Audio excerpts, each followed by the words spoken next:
자, 오늘은 교과서 154쪽 일반은행에 대해서 수업하도록 하겠습니다. 학습 목표는 152쪽 두 번째 학습 목표에 밑줄 치면 되겠죠. 일반은행의 업무를 구분하여 설명할 수 있다. 자, 우리가 늘 자주 접하는 이 일반은행은 도대체 무슨 일을 하고 있는 걸까? 거기에 대해서 배워보겠습니다. 자, 일반은행이 하는 가장 대표적인 일은 예금, 돈을 받는 예금 업무입니다. 좀 더 구체적으로 얘기하면 기업 또는 가게가 여유자금이나 거래대금 지급을 위한 자금을 예입하는 업무입니다. 자, 우리가 넣은 이 예입한 금액으로 은행은 기본적인 자금을 조달하게 됩니다. 그래서 은행이 이걸로 무언가를 하죠. 우리 반 예현이는 이걸로 은행이 왜 자꾸 돈 받은 걸로 뭐 해요? 이렇게 묻던데 요즘 뭐 하는지는 차차 알아봅시다. 이거를 다른 말로 수신 업무라고 합니다. 여신, 수신 기억나죠? 돈을 받는 것, 수신 업무입니다. 자, 이 예금 업무의 대표적인 예금이 두 가지가 있는데 첫 번째가 요구불 예금이고요. 두 번째는 156조까지 넘어가면 저축성 예금이 나옵니다. 오늘 거기까지만 할 겁니다. 자, 154쪽 다시 돌아와서 그림 옆에 있는 요구불 예금이라는 거 보겠습니다. 빨간 밑줄 쳐볼까요?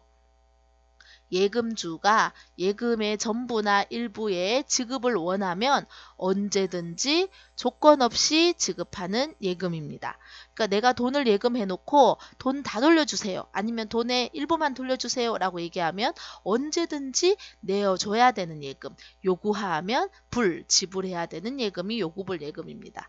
따라서 이거는 현금과 다를 바 없습니다. 언제든지 찾을 수 있고요. 그래서 다른 말로 통화성 예금이라고 합니다. 통화와 같다. 예금주 입장에서는 입출금이 굉장히 자유로워서 좋습니다. 자, 이 요구불 예금에도 좀 더 여러 가지 종류로 나누는데 파란 글씨들 보이죠? 첫 번째 요구불 예금은 보통 예금입니다. 보통 예금은요, 우리가 굉장히 자주 듣는 예금인데 뭐 아무 특징도 없는 일반 예금이란 뜻입니다. 입금과 출금이 굉장히 자유롭게 이루어지고요.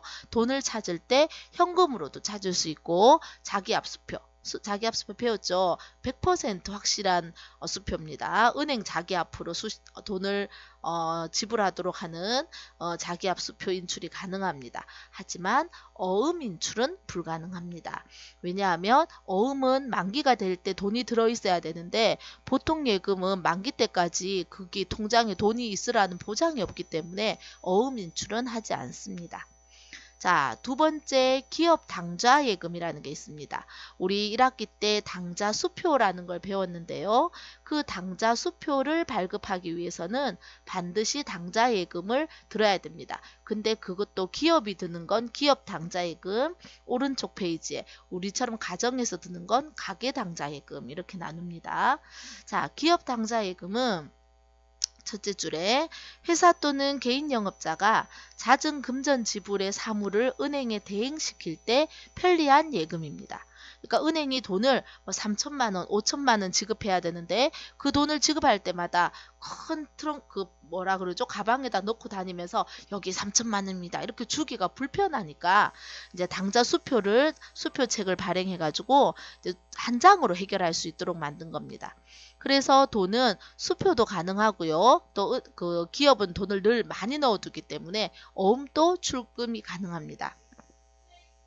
예금주는 그러니까 기업 입장에서는 현금을 굉장히 안전하게 관리할 수 있고 들고 다닐 필요 없으니까 거기다 돈 실제로 내어주는 것도 은행이 대신하니까 편리해서 이제 일반적으로 사용하고요.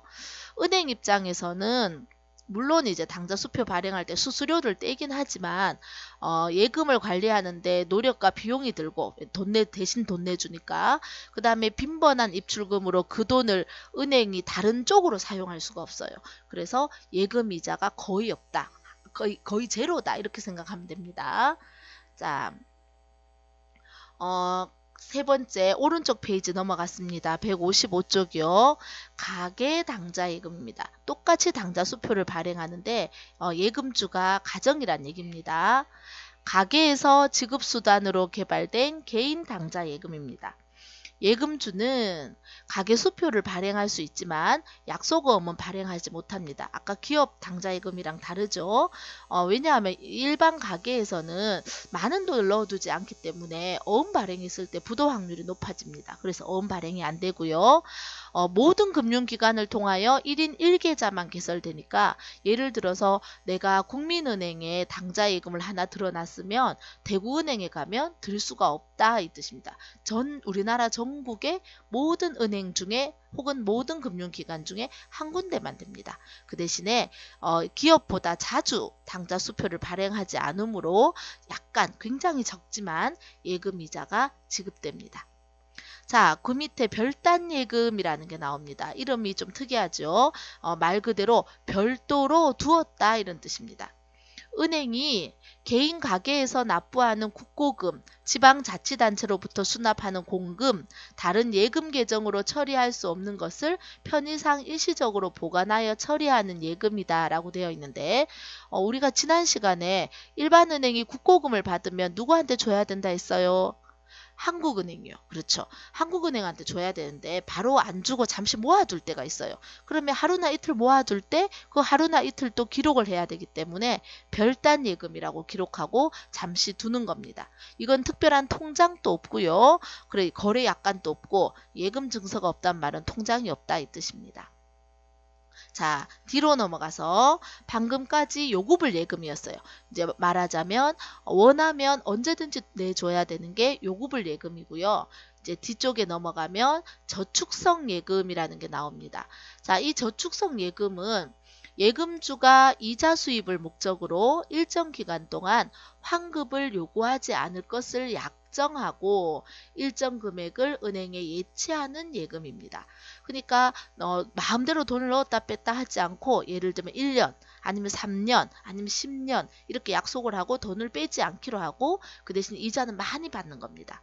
그럼 빼면 어떻게 돼요? 빼도 돼요. 빼는 대신에 약속한 만큼의 이자를 못 받게 되는 겁니다. 이자를 적게 받게 되겠죠. 자, 여기에서 이자는 좀 중요한데요. 이자율에 따라서 예를 들어 10년짜리 저축성 예금을 들었다. 그러면 10년 동안 3% 이자가 그대로 가는 게 고정금리급입니다. 이건 물가에 전혀 상관없이 똑같이 가는 거고요. 시중금리에 따라 달라지는 변동금리는 시중의 금리가 떨어지면 내 이자율도 떨어지고요. 시중의 금리가 올라가면 내 이자율도 올라가요. 그래서 지금 시중의 금리가 말하자면 이자가 점점 떨어지고 있는 상황에서는 이 두 번째 게 별로 좋지 않아요. 주변 이자가 떨어지면 내 것도 따라 떨어지거든요. 그땐 고정금리가 좋죠. 근데 만약에 이자가 막 올라가요. 그럼 나도 따라 올라가야 되니까 두 번째 게 좋지만 고정금리는 주변에 이자가 막 올라가는데 나는 맨날 똑같아.